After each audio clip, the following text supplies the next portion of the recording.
Ini ke wakil presiden apa tim sukses yang memandu pemandu sorak di situ kan. Jadi juga orang aslinya lihat bahwa Pak Prabowo lagi tampil sebagai orang yang berupaya untuk memenangkan argumen, dan Gibran itu mestinya dia diam aja. Yang disorot kamera justru Gibran menyuruh orang untuk teriak-teriak, kan itu kan piadung namanya tuh. Jadi itu pun nggak dipikirkan oleh tim Prabowo.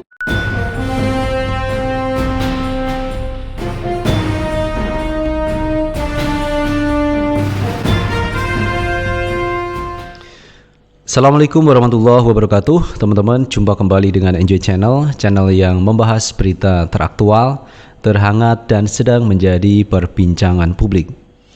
Sahabat Enjoy Channel, kali ini yang akan kita bahas seputar debat kandidat calon presiden yang sampai hari ini menjadi buah bibir masyarakat terkait aksi-aksi yang dilakukan pada saat debat kandidat calon presiden. Ada aksi yang joget-joget, ada aksi yang berdiri kemudian mengajak orang untuk berteriak-teriak atau memberikan tepuk tangan, dan perdebatan-perdebatan lain yang mengundang reaksi publik. Nah, kali ini teman ya, ada salah seorang pengamat yang menyindir terkait masuknya Gibran menjadi calon wakil presiden dari Pak Prabowo Subianto. Ada pengamat yang menyatakan ini seperti kejadian pertandingan sepak bola antara Argentina dan Inggris ketika Maradona bisa memasukkan bolanya ke gawang lawan, karena informasinya itu adalah campur tangan dari tangan Maradona sehingga gol itu masuk melesat di gawang Inggris. Coba kita tonton video yang satu ini.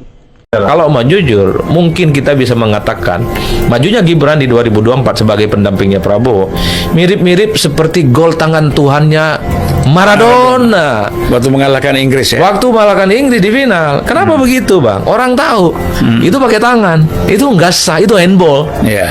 Tapi final and bending, Maradona dianggap sah golnya dan keputusannya tidak bisa dianulir. Argentina lah yang kemudian menang Dan menjadi juara. Artinya apa? Ini barang sudah maju daftar ke KPU. Sekalipun orang tahu ada proses di mana di situ itu dipersoalkan. Saya menganalogikan ini seperti gol tangan Tuhannya Maradona. Jadi Mas Adi bukan sudah memprediksi bahwa soal menang kalah belum.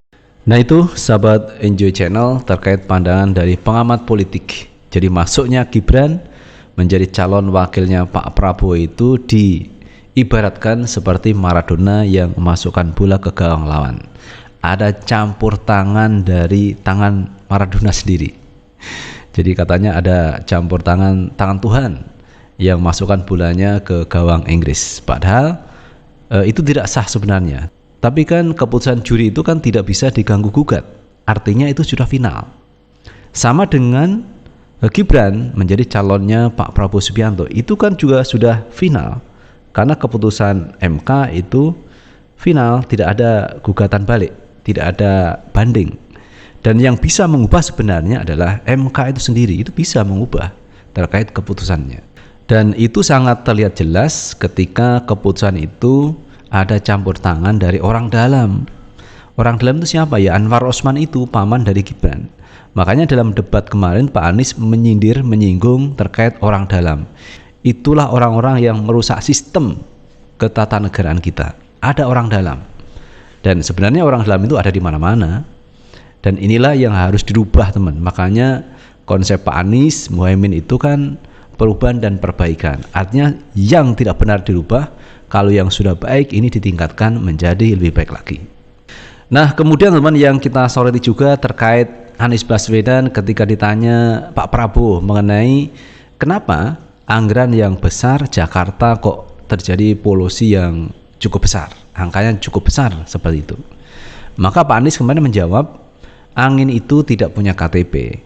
Jadi angin dari mana datangnya ini kita juga tidak tahu, tetapi yang pasti kalau kita lihat asalnya, asap itu berasal dari daerah sana sehingga masuk ke Jakarta. Maka Pak Anies mengibaratkan seperti angin itu tak punya KTP. Itu kan banyak kiasan. Tetapi ini disoal oleh sebagian kalangan teman yang berseberangan dengan Pak Anies Baswedan. Tapi kali ini ada jawaban dari emak-emak yang menjawab terkait angin itu tak ber-KTP. Kita tonton video yang satu ini. Angin nggak punya KTP ya. Oh, ini ternyata tetangga sebelah mencari amunisi di mana kelemahan Anies dalam debat kemarin. Karena Anies itu nyaris sempurna sih debat kemarin ya. Akhirnya ketemulah ini nih kata kiasan KTP angin ketika Anies ditanya polusi udara di Jakarta. Anies mengatakan bahwa udara itu tidak punya KTP. Ya, iya dong, karena nggak jelas di mana asalnya udara itu, apakah dari barat, dari timur, dari apa, nggak jelas lokasinya, nggak punya KTP itu kata istilah, kata kiasan. Lalu tetangga sebelah rame-rame lah membuli Anies dengan ini. Gak apa-apa, kita ketawain aja. Begitulah ya, kalau capres memang hampir sempurna debatnya, lalu dicarilah satu kata, ketemulah ini. Kebaikan tetap nomor. Nah itu sahabat Enjoy Channel terkait emak-emak yang memberikan jawaban kepada mereka yang menyerang Pak Anies, yang mengatakan bahwa angin itu tak punya KTP. Tetapi sebenarnya ini bisa diketahui dari mana datangnya sumber polusi itu. Dan Pak Anies menyampaikan itu dari luar Jakarta. Misalkan di sekitar luar Jakarta itu ada polusi, kemudian itu masuk di wilayah Jakarta. Maka yang terjadi polusi di Jakarta. Dan Pak Anies, Jakarta itu punya alat alat deteksi mengenai polusi udara. Nah kemudian teman, ada hal yang cukup menarik ya dalam debat kandidat calon presiden. Itu biasanya dalam memulai acara itu kan berdoa, dan setelah selesai itu kan berdoa. Tapi anehnya kemarin itu doanya itu tidak diucapkan dengan suara yang bisa mendengar semuanya, tetapi itu mengheningkan cipta. Namanya doa itu kan biasanya kan ada amin-aminnya ya. Nah sementara di situ ada kandidat calon presiden namanya Anies Baswedan dan Muhaimin, disingkat dengan Amin. Apakah itu yang menjadi faktor sehingga doa itu tidak disuarakan dengan keras? Yang biasanya kan biasa, misalkan Rabbana atina fid dunya hasanah wa fil akhirati hasanah wa qina adzabannar. Kemudian kan diaminkan. Dalam doa itu kan diaminkan. Nah, ini diganti dengan mengheningkan cipta. Coba kita tonton video yang satu ini teman ya. Menundukkan kepala sambil berdoa dan bermunajat. Berdoa mulai. Sekarang di beberapa kantor itu ghairil maghdubi alaihim waladdallin sudah takut bilang amin. Dan saya juga baru sadar tadi pagi bahwa ternyata acara debat tadi malam itu tidak lagi berdoa, mengheningkan cipta. Kenapa jadi tidak ada doa? Tapi saya juga baru sadarnya pagi. Pada malam tadi malam itu cuman ketika mengheningkan cipta kita diam semua. Doa, tumben doanya diam. Jangan-jangan tasyahud pun sekarang begini aja semua. Iya. Masa tasawuf tangannya keluar dua, kan? Tasawuf satu lah, mau gimana kita? Ampun. Nah itu sahabat Enjoy Channel terkait debat kandidat calon presiden yang unik menurut saya, debat kandidat calon presiden kali ini. Padahal doa ini biasa dilakukan sebelum acara dan sudah acara. Kenapa diganti dengan mengheningkan cipta? Ini kan unik, janggal yang dilakukan oleh KPU itu. Mbak ya biasa aja kalau kita misalkan memulai acara dengan doa atau habis acara dengan doa, dengan diucapkan dan bisa diaminkan sama-sama. Apakah takut bicara amin? Kelihatannya takut teman-teman, bilang amin, mengaminkan itu takut. Jangan-jangan memang benar nanti Amin Muhaimin, Anies Muhaimin akan jadi Presiden Republik Indonesia kalau diaminkan oleh seluruh yang ada di dalam gedung KPU tersebut.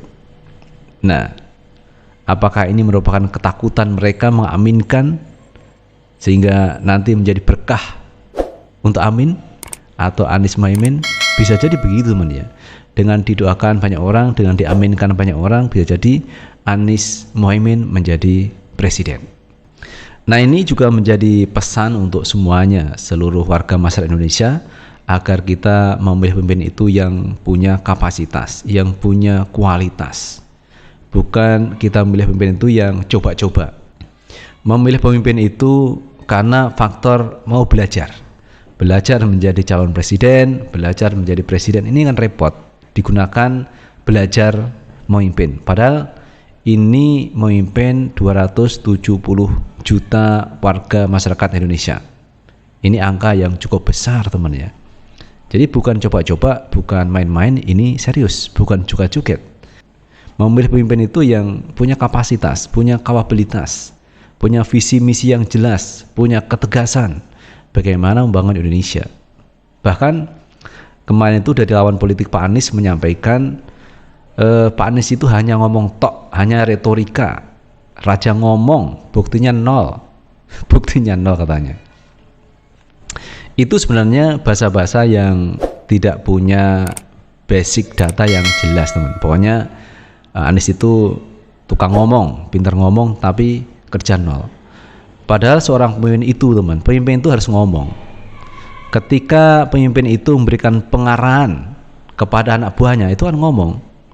Ketika pemimpin itu memberikan tugas kepada bawahannya, itu kan ngomong.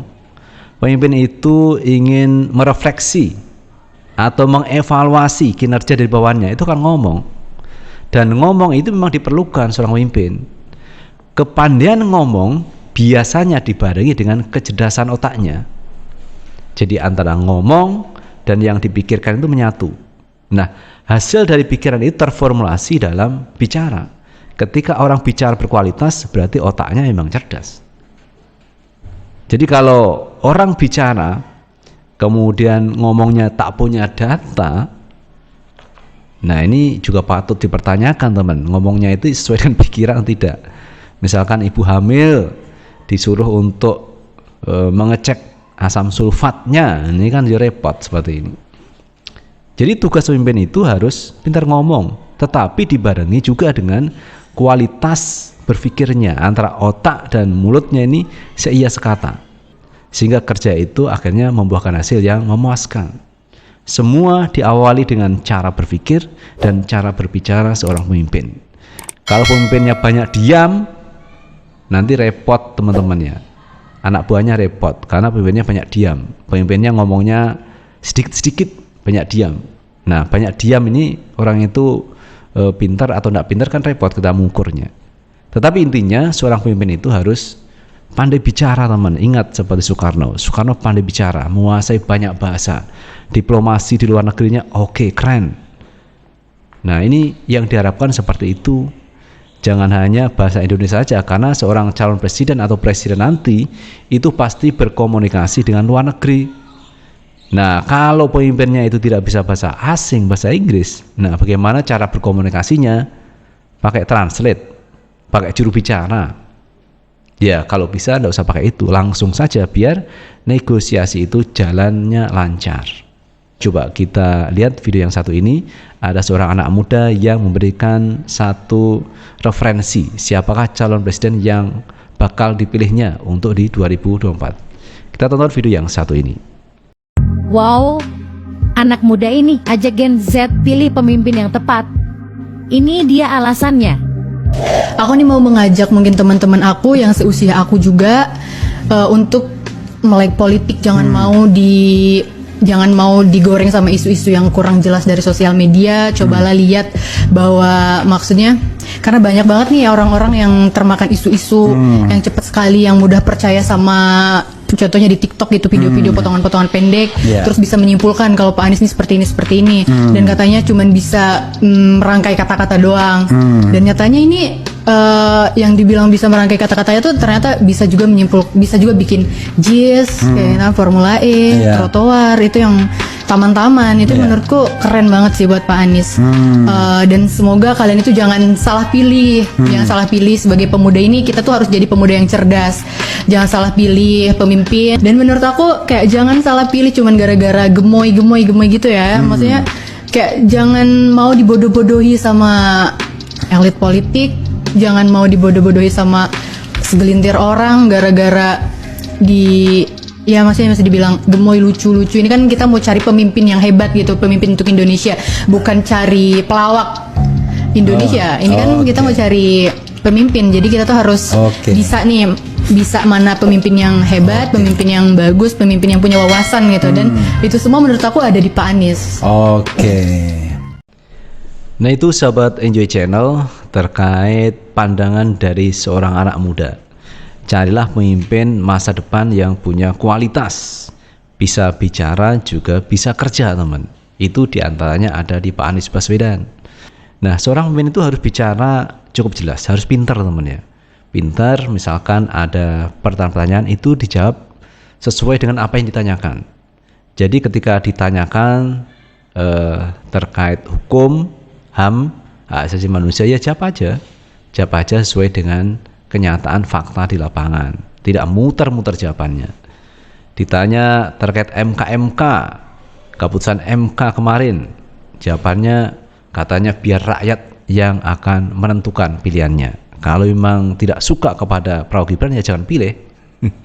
Jadi serahkan kepada rakyat. Masa jawabannya seperti itu? Tapi ya itulah teman, dalam debat waktu yang cukup pendek ini bisa menjadi tolak ukur, teman, tingkat kecerdasan. Dengan waktu yang pendek jawabannya bisa tepat dan akurat.